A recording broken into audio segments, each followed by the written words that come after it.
Di sini saya akan mempresentasikan RPP untuk mata kuliah PPBI sebagai tugas akhir semester 6 mata kuliah PPBI. Untuk selanjutnya, yuk kita saksikan.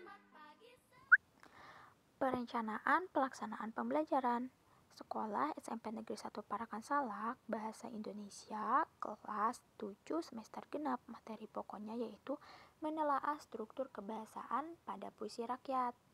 Alokasi waktunya 1 kali 40 menit. Di sini ada kompetensi inti. Nah, kompetensi intinya itu ada 4, 1 sampai 4. Kompetensi dasar dan indikator pencapaian 3.10 dan 4.10. Tujuan pembelajarannya ada 5, salah satunya yaitu peserta didik dapat mengidentifikasi struktur yang diantaranya ada sampiran dan isi, dan kaidah kebahasaannya ada rima, diksi, dan variasi kalimat dalam pantun dengan tepat secara gotong royong atau per kelompok. Nilai penguatan pendidikan karakter di sini ada 5, yaitu nilai religius, nasionalis, integritas, mandiri, dan gotong royong. Selanjutnya ada materi pembelajaran. Yang pertama ada menelaah struktur dan kebahasaan pada puisi rakyat. Yang pertama menelaah beragam pola pengembangan pantun, menelaah struktur pantun, menelaah struktur dan bahasa gurindam, menelaah struktur dan aspek kebahasaan pada syair. Yang kedua ada menyajikan puisi rakyat secara lisan dan tulis. Yang pertama menulis pantun dengan berbagai konteks. Yang kedua berunjuk karya dengan puisi rakyat. Yang ketiga berbalas pantun. Sumber dan bahan yang saya gunakan, sumbernya saya menggunakan buku Bahasa Indonesia SMP kelas 7 edisi revisi 2017. Dan dari video dari YouTube Lingkungan Tempat Tinggal Mengamati Tempat Umum dan Lingkungan Sekitar. Yang kedua ada bahannya itu ada LKPD, lembar kerja peserta didik. Media dan alat. Medianya saya menggunakan PowerPoint dan Quizizz. Alatnya ada laptop, Infocus, Spidol, dan papan tulis. Selanjutnya ada strategi pendekatan, metode, dan model pembelajaran. Strateginya saya menggunakan inquiry dan konstekstual. Yang kedua pendekatannya saya menggunakan saintifik dan TPACK. Yang ketiga metode saya menggunakan tanya jawab dan diskusi. Dan yang keempat model, saya menggunakan problem based learning. Kegiatan pembelajaran, kegiatan awal. Yang pertama, guru memasuki ruangan kelas dengan mengucap salam dan menyapa peserta didik. Ini termasuk ke dalam nilai religius karena guru memasuki ruangan dengan mengucapkan salam. Yang kedua, guru mengkondisikan kelas dengan cara operasi semut bila ada sampah. Ini termasuk ke dalam nilai gotong royong. Yang ketiga, guru meminta ketua kelas untuk memimpin doa sebelum pembelajaran dimulai. Ini termasuk ke dalam nilai religius juga, karena guru meminta ketua kelas untuk berdoa. Jadi sebelum pembelajaran dimulai, kita berdoa terlebih dahulu. Yang keempat, ada guru memeriksa kehadiran peserta didik. Yang kelima, guru dan peserta didik menyanyikan lagu Indonesia Raya sebelum ke materi pembelajaran. Ini termasuk ke dalam nilai nasionalis dan pengetahuan teknologi atau technological knowledge atau TK. Selanjutnya ada guru menyiapkan fisik dan psikis peserta didik dalam mengawali kegiatan pembelajaran dengan menayangkan video motivasi dari YouTube sebelum menyampaikan tujuan pembelajaran. Ini termasuk ke dalam pengetahuan teknologi atau technological knowledge atau TK. Selanjutnya, guru mengulas materi minggu lalu dengan bertanya kepada peserta didik. Ini termasuk ke dalam apersepsi. Yang kedelapan, guru menyampaikan tujuan pembelajaran, garis besar kegiatan pembelajaran, dan teknik penilaian yang akan digunakan. Selanjutnya, kegiatan inti. Kegiatan inti ini dibagi menjadi beberapa kelompok. Yang pertama, mengamati. Peserta didik diminta untuk membuka buku paket Bahasa Indonesia halaman 179 dengan judul Menelaah Struktur dan Kebahasaan pada Puisi Rakyat. Ini termasuk ke dalam literasi. Selanjutnya, setelah membuka buku, peserta didik diminta untuk membaca dan mengidentifikasi teks tersebut. Ini termasuk ke dalam literasi juga.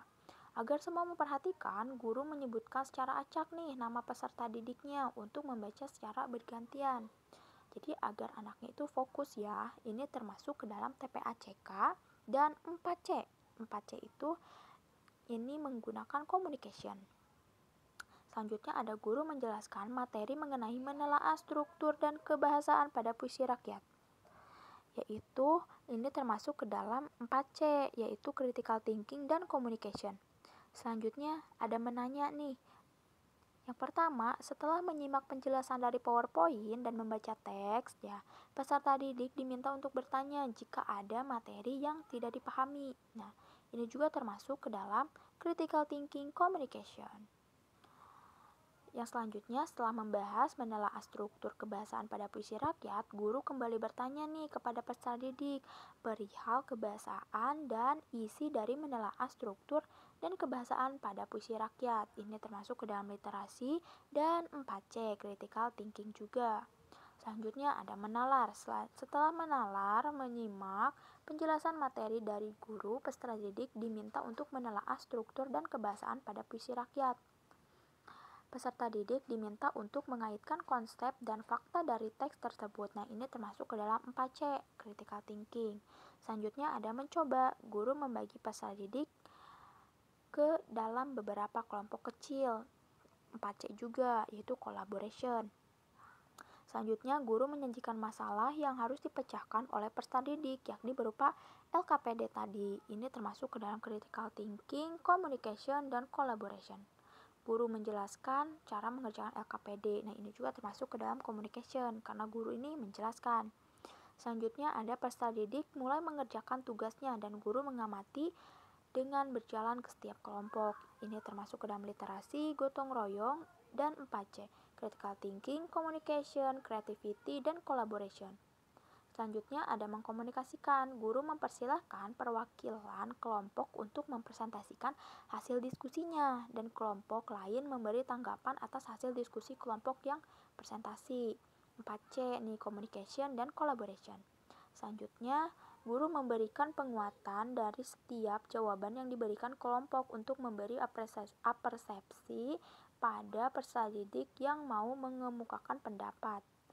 Ini termasuk ke dalam content knowledge, pedagogical knowledge, pedagogical content knowledge. Selanjutnya ada kegiatan akhir. Kegiatan akhir, guru meminta peserta didik untuk menyampaikan kesimpulan materi yang telah dipelajari hari itu. Ini termasuk ke dalam nilai integritas.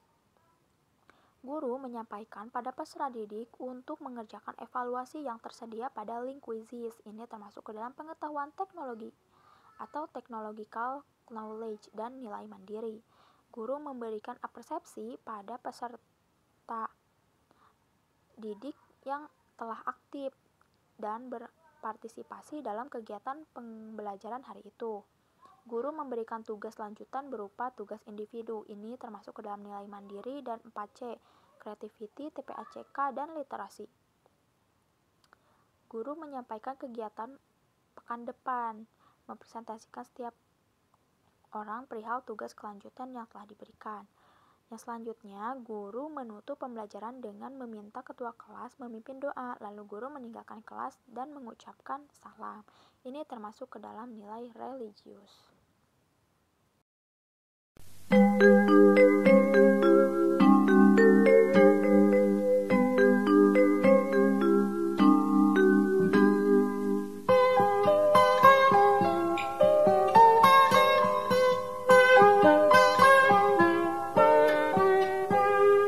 Pagiku cerahku, matahari bersinar, ku gendong tas merahku di pundak.